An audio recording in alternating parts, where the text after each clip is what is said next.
Saudara yang kekasih dalam Tuhan, di bawah waktunya kembali bagi kita untuk mau dengarkan firman Tuhan di kesempatan ini. Ya, minggu yang lalu kita telah dengarkan firman Tuhan tentang jangan menggunakan perkakas iblis.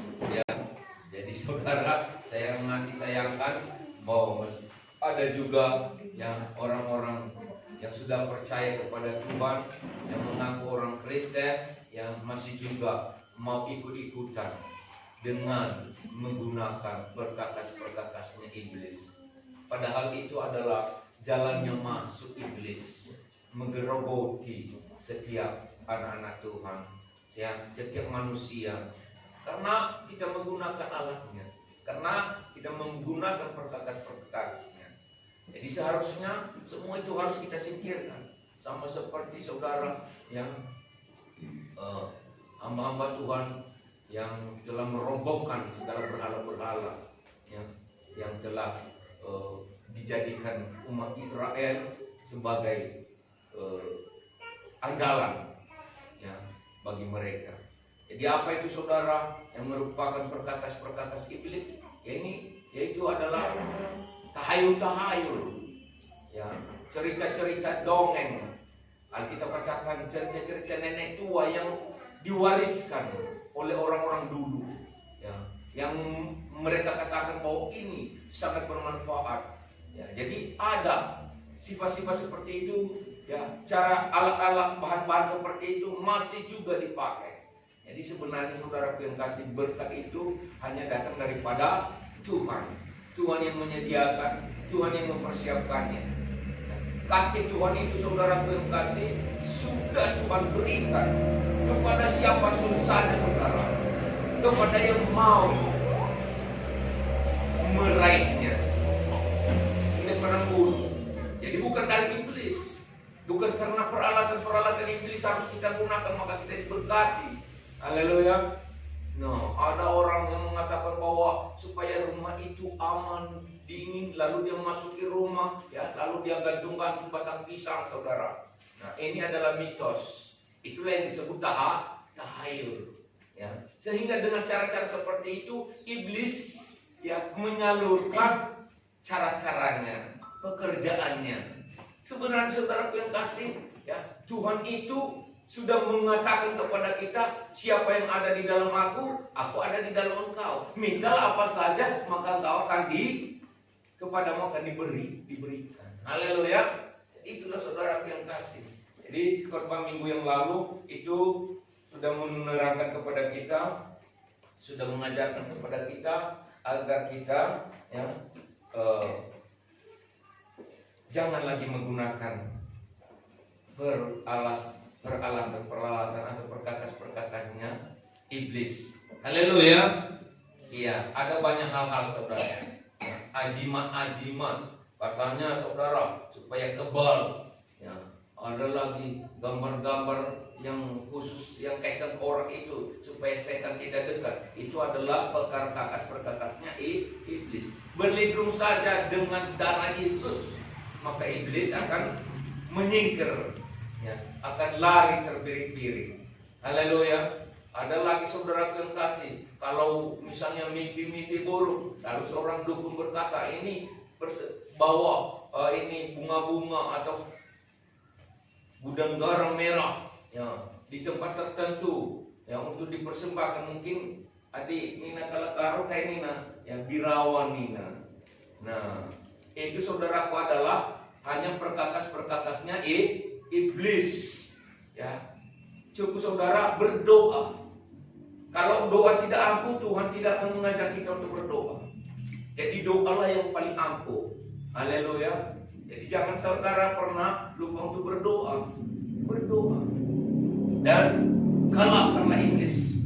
Di dalam Markus pasal 16 ayat 17 mengatakan bahwa tanda-tanda orang percaya mengusir setan dalam nama Yesus. Jadi cukup diusir dalam nama Yesus, kuasa setan. Jadi nggak usah cari-cari pelindung daripada ya peninggalan nenek moyang.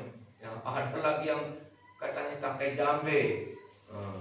Ada lagi supaya hebat berani, ya pakai gigi harimau atau ya kuku beruang, wah macam-macam.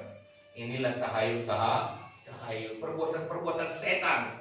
Ada setan di balik itu, ada iblis di balik semuanya itu. Haleluya.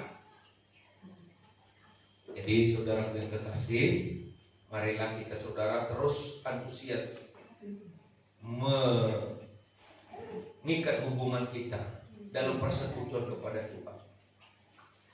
Nah, haleluya saudara. Ya, ini adalah sekilas khotbah minggu yang lalu. Pada kesempatan ini saya ingin menyampaikan kepada kita firman Tuhan, jangan tiru sifat iblis. Ya, iblis juga saudara punya sifat. Haleluya. Kadang-kadang juga terserap masuk menjadi sifat manusia, menjadi sifat karakter kehidupan anak-anak Tuhan.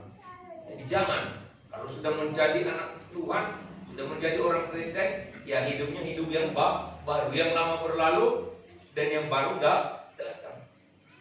Ya. Nah, mari kita baca saudara 1 Timotius pasal 4 ayat 1.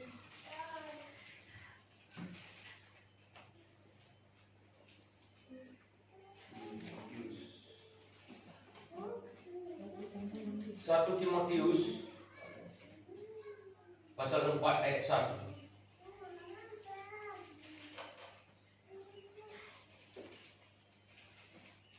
Tetapi Roh dengan tegas mengatakan bahwa di waktu-waktu kemudian ada orang yang akan murtad lalu mengikuti roh-roh penyesat dan ajaran setan-setan. Nah, salah satu sifat pada zaman akhir kata Roh Kudus adalah murtad, memberontak. Ya. Jadi ini saudara yang kasih, sifat memberontak, sifat murtad itu adalah saudara salah satu sifat daripada roh-roh penyesat, iblis.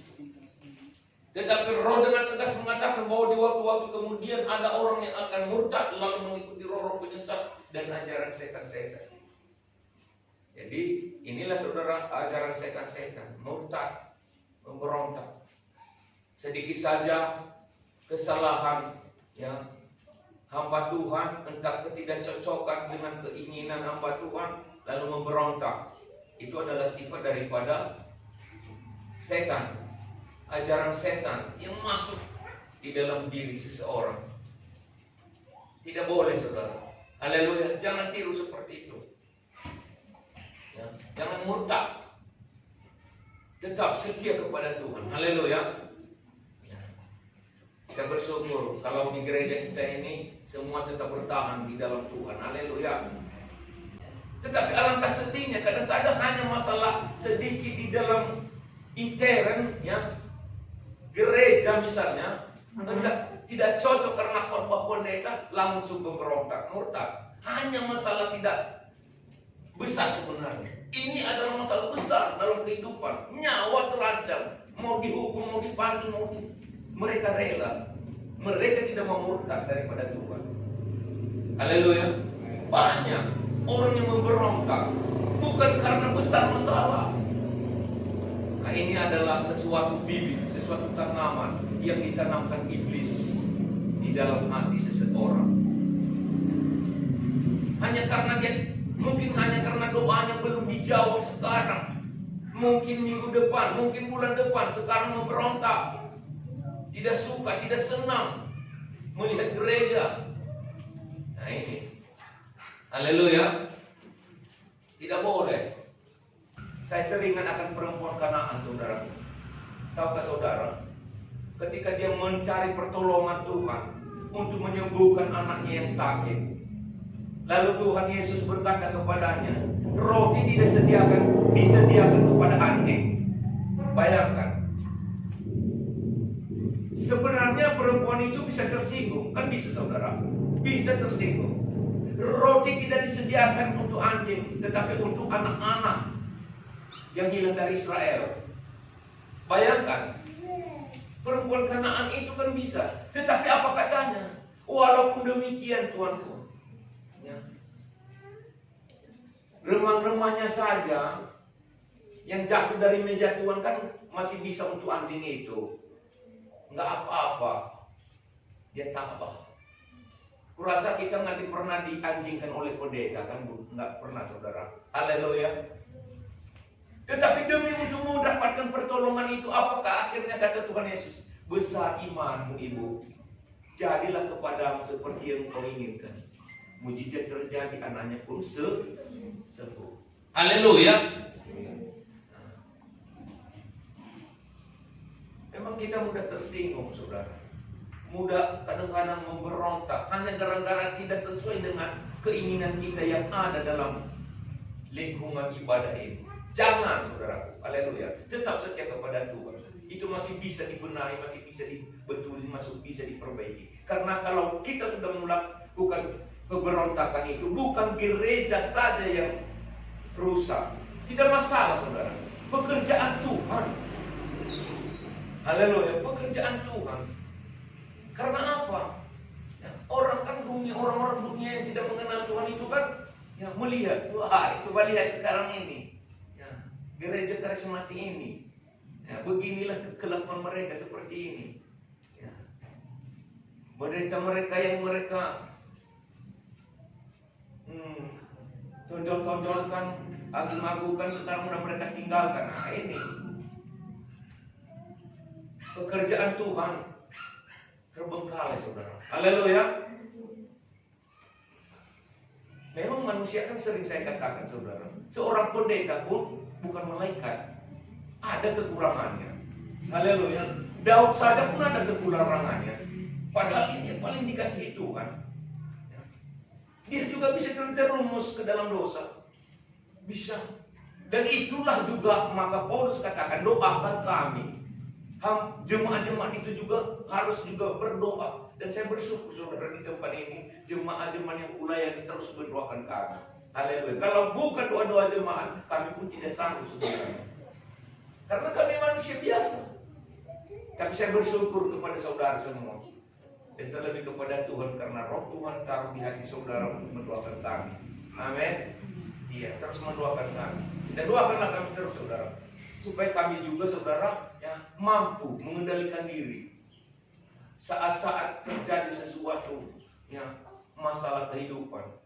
Kadang-kadang karena masalah kehidupan ini, saudara, ya, nah, seorang pendeta pun, seorang hamba Tuhan bisa saja ya salah langkah, bisa. Nah, jadi inilah yang saya katakan kepada saudara. Kasihilah pelayan pekerjaan Tuhan itu. Kasihilah hamba Tuhan itu. Haleluya. Jangan mudah murtad. Jangan mudah memberontak. Murtad itu memberontak, saudara.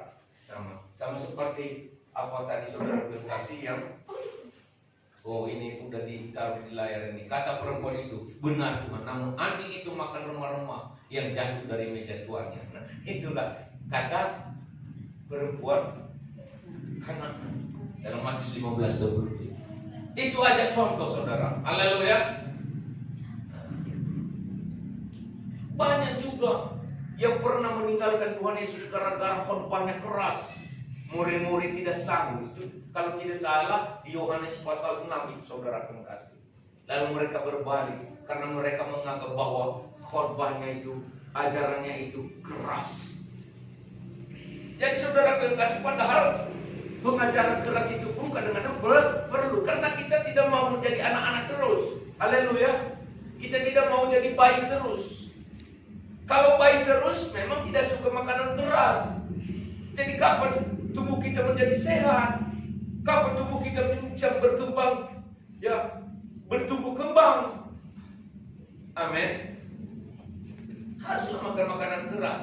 Nah, sebagai jemaat Kristen juga, jangan hanya diajarkan tentang bertobat terus. Ya, perlu lagi diajari bertobat sebenarnya. Jangan lagi diajari terus, ya, bagaimana ya ke gereja terus. Yang perlu diajarkan bagaimana melayani. Haleluya. Bagaimana mengambil bagian dalam pekerjaan Tuhan. Bagaimana untuk menuai padi yang sudah menguning. Karena banyak ya yang dipilih, tapi hanya banyak dipanggil, tetapi hanya sedikit yang terpilih. Nah, kenapa?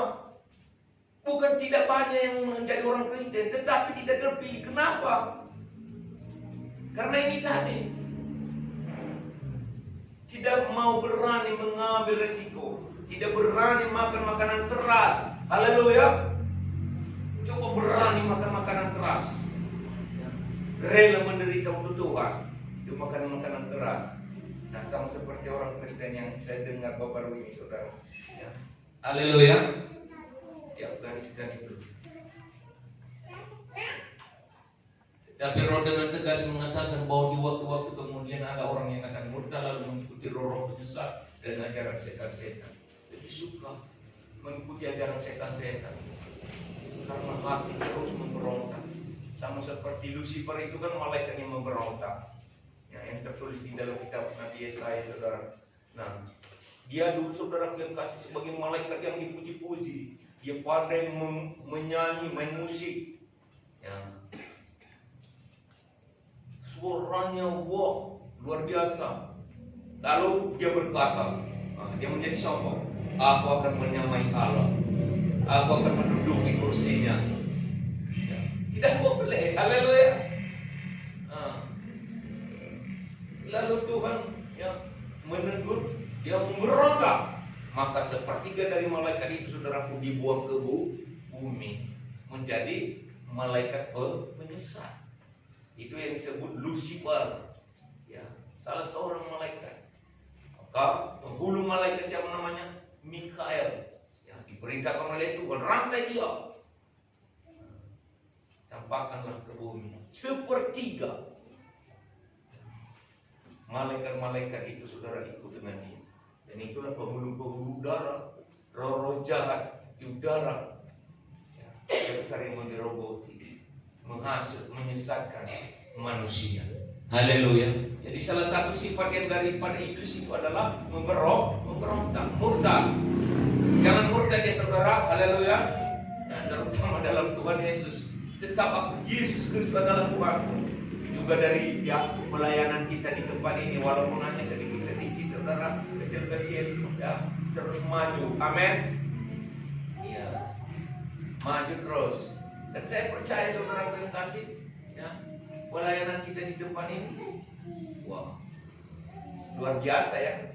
Nah, pujian-pujian kita luar biasa, penyembahan kita luar biasa, pelayanan di tempat ini luar biasa. Haleluya. Nah, tapi beda saudara yang kasih.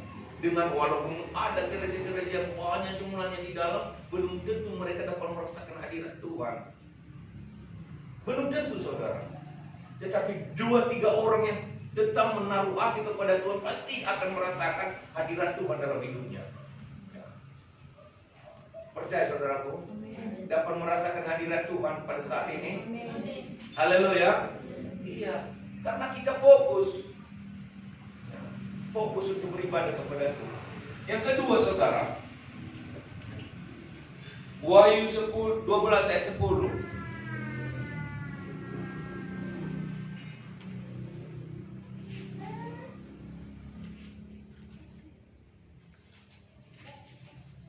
Wahyu pasal 12 ayat 10. Dan aku mendengar suara yang nyaring di sorga berkata, sekarang telah tiba keselamatan dan kuasa dan pemerintahan Allah kita, dan kekuasaan Dia yang diurapinya, karena telah dilemparkan ke bawah pendakwa saudara-saudara kita yang mendakwa mereka siang dan malam di hadapan Allah kita. Apalagi sifat iblis yang kita temukan di sini, yaitu mendakwa. Itu salah satu sifat iblis, mendakwa. Mendakwa itu sama dengan menuduh. Kebanyakan saudara orang yang suka putus asa, suka mengambil jalan pintas karena ada dakwaan iblis, tuduhan iblis saudara, yang sering terus mengganggu konsentrasi. Nah, itu pekerjaan iblis, mendakwa. Haleluya. Baca lagi 1 Yohanes 3 14 sampai 20.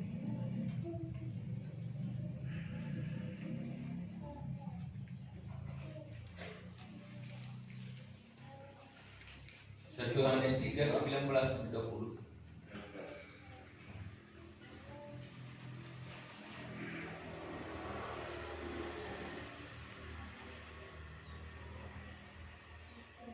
Demikianlah kita ketahui bahwa kita berasal dari kebenaran. Demikian pula kita boleh menenangkan hati kita di hadapan Allah.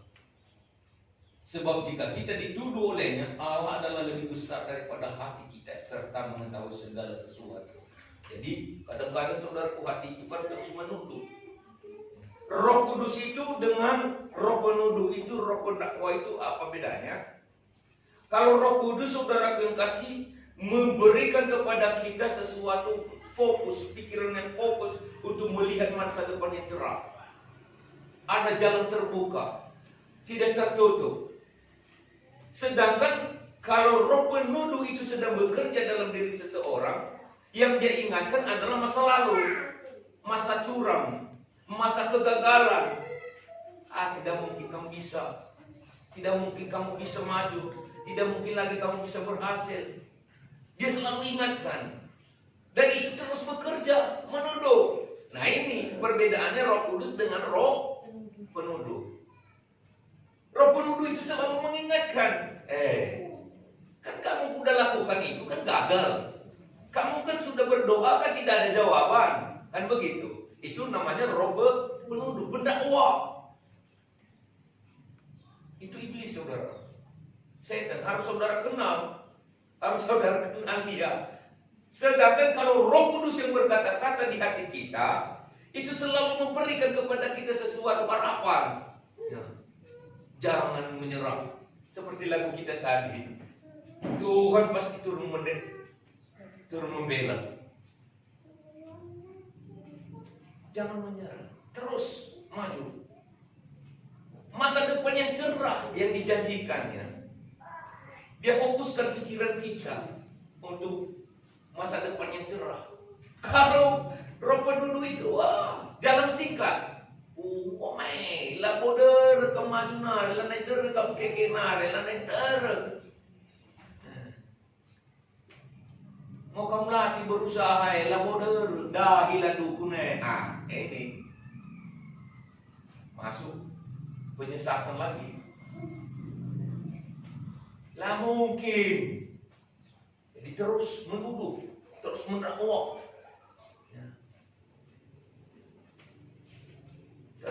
Tadukin guanina iblis dahinan Tuhan. Tuhan waktu Ayub, tadukin Ayub maka dari ia aman, maka dari ia sehat-sehat, maka dari ia lanadikan persekutuan manbandu ibandu pagar sekelilingna, ibandu perlindungan manbana. Coba olah mereka manbana perlindungan, gua apa pekutuk nakam tadi kenakam. Nah, ini saudara kasih, lah mungkin, lah Oke lah, adilah sabda, nina Tuhan, ya. Coba, walaupun nyawanya ya, nina. Ya. Iblis. Kadang-kadang Tuhan membiarkan iblis untuk menguji ketahanan kita. Gua situ Haleluya. Jadi supaya tujuan Tuhan supaya kita naik kelas. Biasanya orang yang naik kelas, anak-anak sekolah gimana? Biasanya orang naik kelas, anak sekolah. Setelah ujian, ya.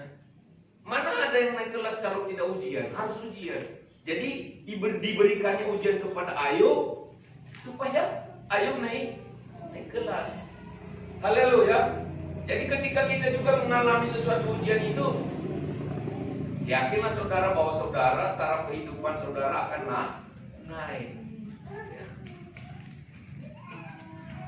Memang itu adalah suatu hukum naik. Hukum naik itu harus melangkah, dan melangkah itu adalah proses berat memang. Kalau kita bertahan di tangga pertama, kaki masih terpaku di tangga pertama, kita mungkin bisa naik ke tangga kedua. Untuk naik ke tangga kedua itu biasanya bagaimana saudara? Harus berani melangkah. Melangkah itu berarti proses. Prosesnya bagaimana? Ya angkat kaki, agak capek sedikit naik. Tetapi tujuannya supaya Haleluya. Begitulah kehidupan ini. Nah, itu saudara kasih. Jadi kadang kalau tidak ada ya kita menghadapi suatu gelombang juga, maka kita tidak dikatakan bahwa oh itu penilaian yang adil. Wah, kan begitu ya. Jadi memang kita ini saudara yang kasih orang-orang yang hebat. Amin. Iya, orang-orang yang hebat. Ibaratkan sebagai ya kapal pesiar, kapal yang mengarungi lautan, melewati dunia yang bergelombang. Biasanya kalau kapal saudara pun kasih dibawa untuk apa? Kapal itu dibawa untuk apa? Nah, memang kalau kapal ditambahkan ke tepi dermaga di pelabuhan di tepi pantai, aman nggak? Aman ya. Aman ya. Tetapi bukan untuk itu, bukan untuk ditempatkan ya, maka dia diciptakan, dibentuk, dijadikan sebagai kapal. Tetapi untuk memasuki lautan yang dalam, menghadapi ombak yang besar, menghadapi angin dan badai. Harus memang seperti itu. Jadi Tuhan juga sudah berjanji, aku mau memanggil kamu. Tuhan memanggil kita, apa katanya? Pikul salib, sangkal diri, ikut Tuhan. Nah, ini berarti memikul salib itu berat, saudara. Haleluya. Haleluya, saudaraku. Iya. Jadi inilah kadang-kadang. Jadi ya, jika kita dituduh tidak walk, itu adalah pekerjaan iblis, bukan pekerjaan Roh Kudus, bukan pekerjaan Tuhan. Usir, haleluya. Tidak, Tuhan sudah menyediakan kepada kami sesuatu jaminan kehidupan. Tuhan sudah menyediakan kepada kami ya, makanan. Nah, jangan khawatir kata anak kami si Joyce tadi, saudara, karena khawatir bisa mendatangkan stroke. Ya. Bisa memang. Kenapa bisa kita khawatir? Karena bisa saja, ada saja jalan yang bisa khawatir. Karena apapun yang kita cari tidak cukup-cukup. Saudara-saudara sudah pernah merasa cukup ketika saudara sudah mencari apa yang saudara dapat? Coba siapa angkat tangan? Orang yang belum bekerja, iya ada aku mau rendahin pengen mau syukur. Ketika mau rendahin, ya, pernah ke saudara cukup? Mau iberikan dijanjikan iberikan gaji, gua jika rendahin 1,5 juta, bagaimana modal bila ngepul dapur, adegan, mau 1,5 juta, mau cukup? Rebulan. Hitung pengeluaran semakin kurang. Tambahin lagi gaji 2 juta lagi ya.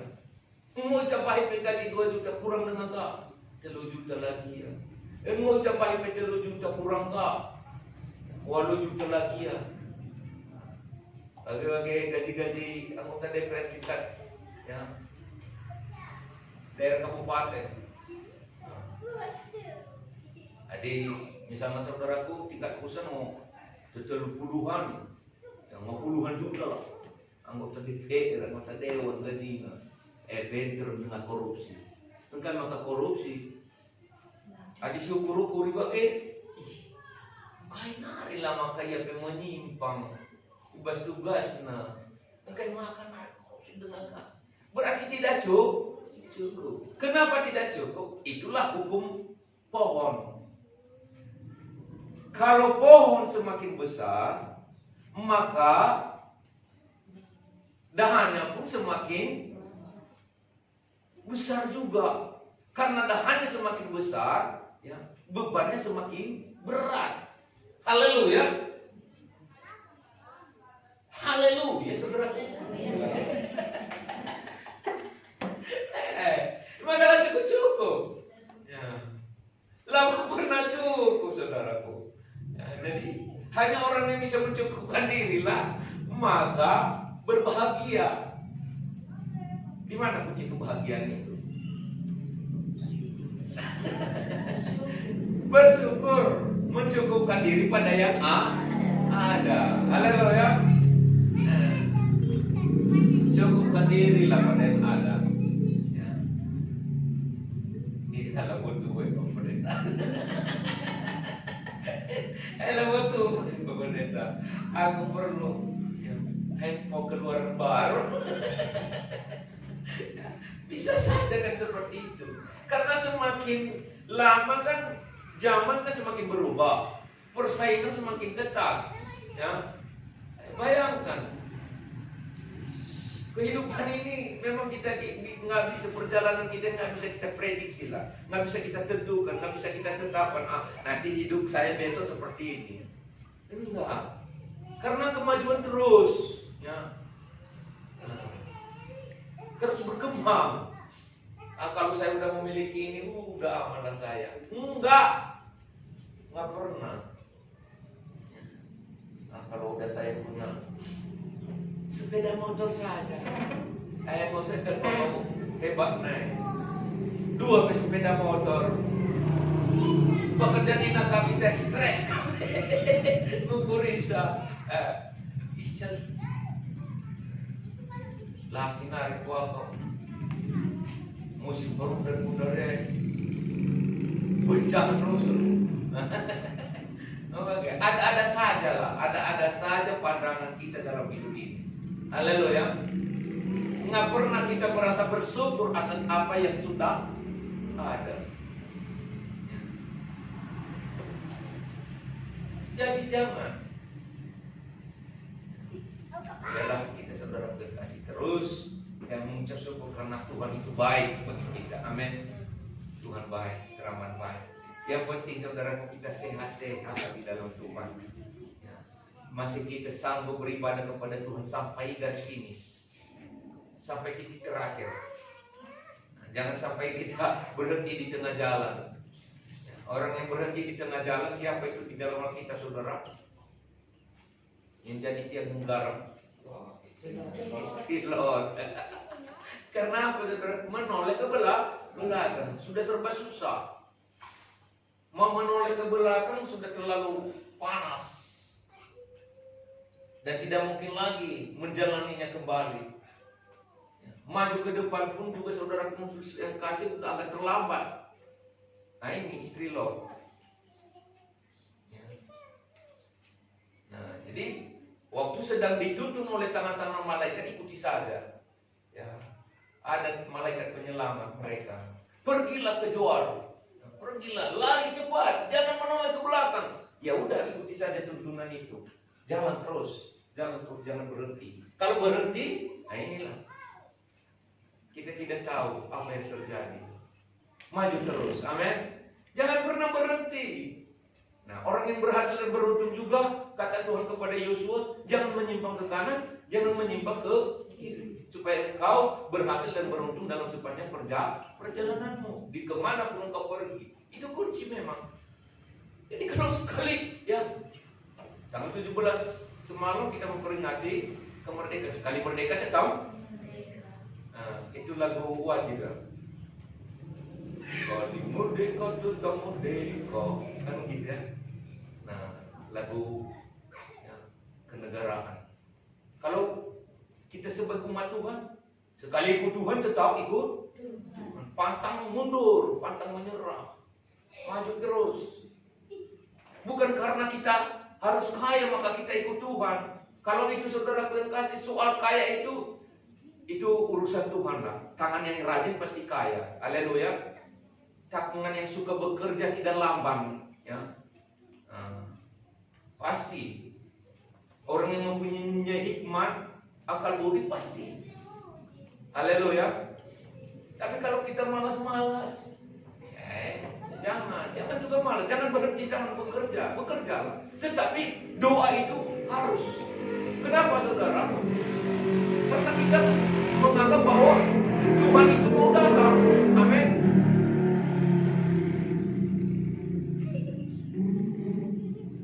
Karena mau datang nanti, mau datang tetap berdoa, tetap menjaga hati kesucian hidup. Bekerja itu karena kita anggap bahwa hidup kita masih lama lagi. Haleluya. Kita masih memerlukan kebutuhan. Bekerja terus. Amin. Jadi maksudku bekerja terus itu jangan tidak ingat lagi waktu, ingat waktu. Perubahan Tuhan kan sudah Tuhan tetapkan tata kehidupan, tata kerja kan begitu ya. 6 hari kamu bekerja, lalu hari ke-7 beristirahatlah. Istirahat itu juga perlu saudara. Haleluya. Kalau terus bekerja juga, wah kondisi hati pikiran kita terkuras, energi kita terkuras. Bisa timbul tidak sanggup lagi berdoa, bisa timbul tidak sanggup lagi memuji Tuhan, bisa timbul tidak sanggup lagi melayani, bisa timbul tidak lagi sanggup membaca firman Tuhan, bisa timbul kita gampang emosi, gampang marah, kan begitu. Karena apa? Karena tidak ada istirahat. Istirahat, tenangkan hati. Maka Yesus sesaat beristirahat, dia menyingkirkan diri pergi ke gunung. Haleluya. Nah, jadi Yesus saja pun tahu artinya beristirahat. Amin saudaraku. Kita juga harus beristirahat sejenak. Kita harus menenangkan hati. Menenangkan hati itu perlu. Jangan terus membanting setir walaupun ketika sedang gelombang sedang datang, masalah sedang bertubi-tubi. Sebenarnya saudara yang kasih itu baru yang saya baca saudara. Seorang pilot handal itu tidak diajari untuk mengikuti keinginannya. Nah, baru yang saya baca seperti itu saudara.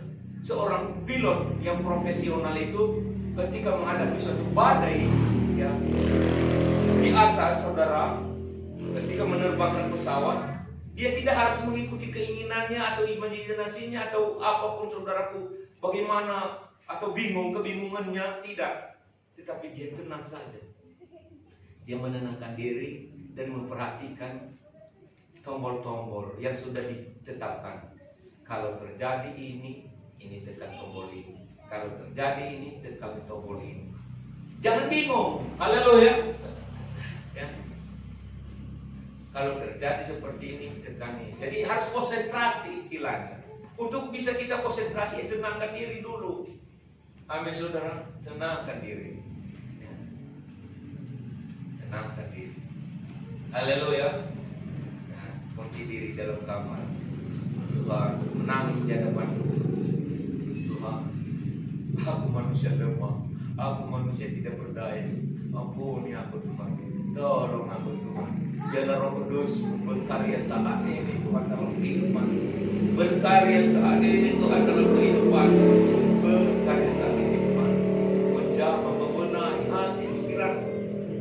Nah itu saudara kita. Jadi tenangkan. Lalu tiba-tiba Roh Kudus yang bekerja, Roh penuduh tadi, pendakwa tadi, menyingkir, menjauh. Itu. Waduh. Ya, haleluya. Yang ketiga, Matius 13 ayat 4. Matius 13 ayat 14.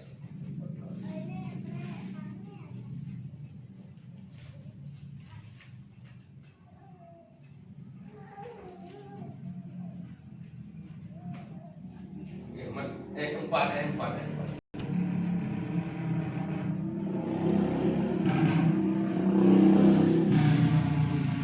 Iya. Dengarkan saudaraku. Pada waktu yang menabur sebagian benih itu jatuh di pinggir jalan, lalu datanglah burung dan memakannya sampai habis. Ini ketika Yesus menceritakan tentang menabur. Ada yang menabur di pinggir jalan, ada yang menabur lalu benih jatuh di pinggir jalan atau di pinggir ladang. Lalu ada benih ini jatuh di sema belukar, ada di tanah yang tipis berbatu-batu, dan ada di tanah yang baik. Yang jatuh di tanah yang baik itu ya tumbuh, dia menghasilkan buah hingga 30, 60 hingga 100 lipat kali ganda. Nah, Lalu saudara ayat 18 dan 19,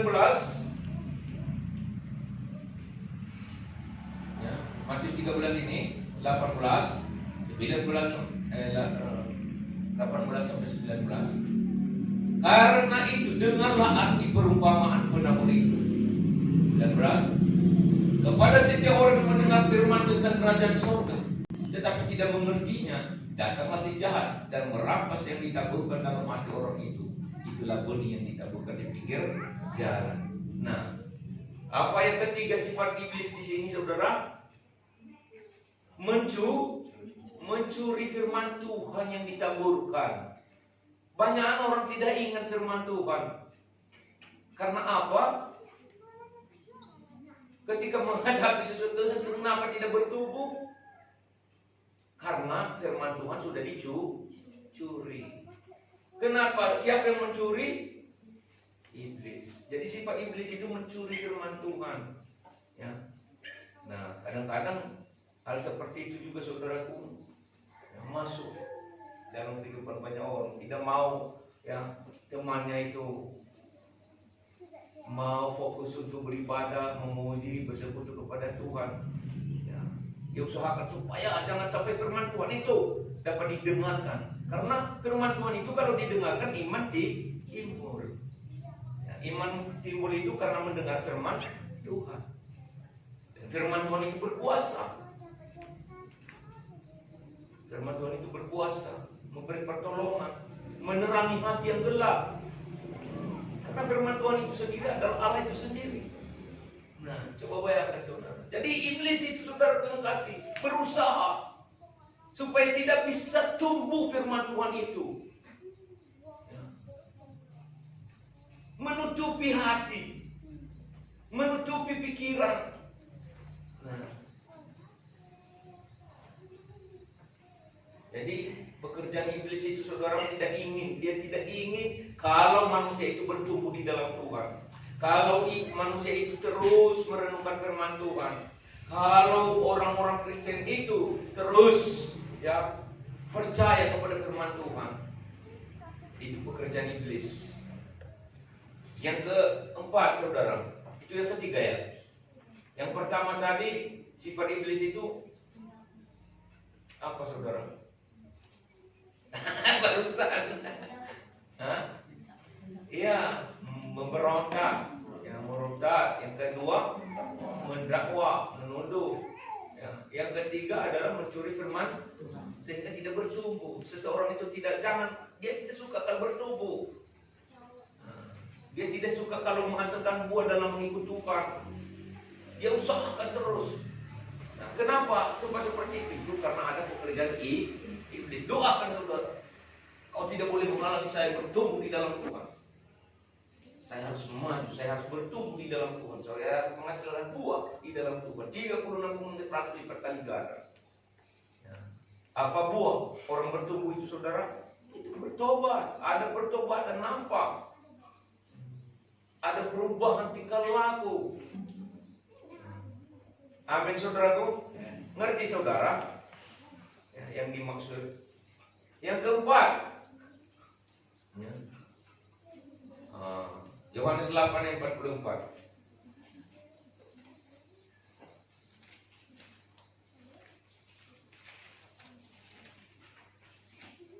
Iblislah yang menjadi bapamu dan kamu ingin melakukan keinginan-keinginan bapamu. Ia adalah pembunuh manusia sejak semula dan tidak hidup dalam kebenaran. Sebab di dalam dia tidak ada kebenaran. Apabila ia berkata dusta, ia berkata atas kehendaknya sendiri. Sebab ia adalah pendusta dan bapa segala dusta. Jadi sifat iblis itu adalah berdusta. Berdusta itu saudara yang kasih samaannya suka mengarang cerita yang tidak ada, diada-adakannya. Ya, haleluya. Itu namanya dusta. Mendiskreditkan orang-orang benar karena tidak ada kebenaran dalam hidupnya. Saudara yang kasih, tetaplah ya yakin dan percaya bahwa kita yang paling bahagia di dalam Tuhan. Amin. Ada yang tidak bahagia pada hari ini saudaraku? Maka dengan Yakobus lambat mendengar, lambat berbicara, cepat mendengar. Lambat berkata-kata tapi cepat menanggapi. Ukur lebih. Maka belaskan. Ada sukacita dalam Tuhan, saudaraku. Kita bersukacita. Jangan bilang ini tidak teguh. Karena kita kembali kepada kita. 2-3 orang kalau kita sehati sepikir pasti gebuk. Amin. Karena apa yang kamu ikat di bumi terikat di surga. Itu lebih baik daripada 1000 kita di dalam nasihatkan 2 kain. Bertumbuh kita lang, darah kita mengisap dengan kang. Mau diajarkan labu masuk 15, bagikan kita darah di 15 kang. Gebuk bagai. Diajarkan kita toto, labu silakukan. Gebuk bagai. Kau ulang. Tapi yang dia kita bagian rohnya. Aku yakin dan percaya setiap orang anak Tuhan yang wajahnya cerah-cerah semua. Pasti hatinya pun terang semua. Amin, saudara. Iya. Jadi inilah renungan firman Tuhan bagi kita pada kesempatan ini. Ya, sifat-sifat iblis, sifat-sifat iblis jangan ditiru, saudara. Haleluya. Itu hanya sebagian saja sifat-sifat iblis. Ya. Jangan ditiru. Nah, kadang-kadang orang-orang Kristen masih juga mengenakan dalam diri mereka seperti itu. Ngarang-ngarang yang tidak ada, mengada-ngadakan yang wah macam-macam lah. Jadi mari kita semua bersyukurlah karena Tuhan. Amin. Tuhan baik kepada kita, teramat baik, sangat baik, sungguh baik. Ya. Jadi kebahagiaan itu bukan karena itu tepek-tepek sente. Bisa banti kami ladar kam tunduk, adilan dari tunduk karena bahagia. Tapi adik kita ya ngasuh dengan man tenang, medem tenang, bahagia. Amin. Jangan khawatir, selalu stroke. Haleluya. Amin, saudaraku. Bekerja saja bekerja, happy saja lah. Baik, mari siapkan pujian. Terima kasih.